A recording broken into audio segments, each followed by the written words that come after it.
اسی موضوع پہ کئی ایک مرثیے کہیں ہیں، اس میں سے ایک مرثیے کہ چند بند آپ لوگوں کی خدمت میں پیش کرنے کی سعادت حاصل کر رہا ہوں۔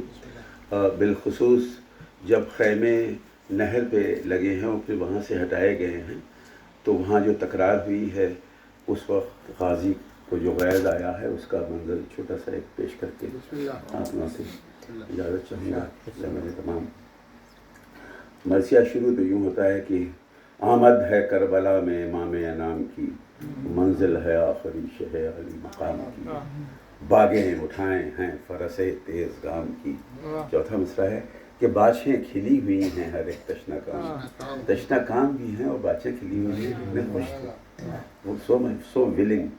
باشیں کھلی ہوئی ہیں ہر ایک تشنہ کام کی، پیش خدا بہشت کے در ہیں کھلے ہوئے، مرنے پہ غازیان خدا ہیں کھلے ہوئے۔ یہ ابتدائی بند ہے اس مرثیے کا، لیکن میں وہاں سے پڑھوں گا جہاں سے جناب غازی عباس کا انوالومنٹ ہوا ہے۔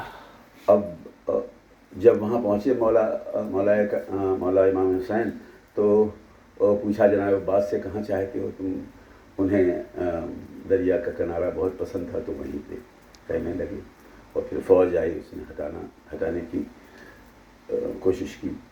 تو غازی عباس نے ہم لوگوں کو یہ سکھایا ہے کہ امام وقت کی اطاعت کیسے ہوتی ہے۔ جب کہہ دیا رک جاؤ تو رک گئے، جب کہہ دی جو چیز جب کہہ دی جائے تب وہ ہم لوگوں کا ایک حساب ہے کہ اگر بڑے بھائی سے کسی نے بے ادبی کر دی تو میں بھیا آپ سمجھتے نہیں، میں ٹھیک کر لیتا ہوں جی 2 منٹ میں اس کو، یہ جوتے کا عادی ہے وغیرہ وغیرہ۔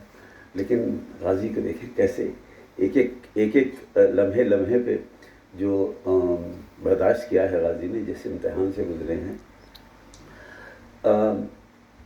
تو گفتگو ہو رہی ہے جناب امام حسین سے، اور پھر بات ہی بات میں اس نے ایک ایسا جملہ کہہ دیا سر ساتھ میں کہ غازی کو پیش آ گیا، بس یہاں سے آپ کے سامنے پیش کر رہا ہوں کہ بات ہی بات میں اس نے کہا کہ آپ میری بات نہیں سن رہے ہیں، ہاں کہہ دوں فوج سے کہ ابھی لوٹ لے خیام، 18 بنی ہاشم ابھی زندہ ہیں، غازی خود حیات ہیں۔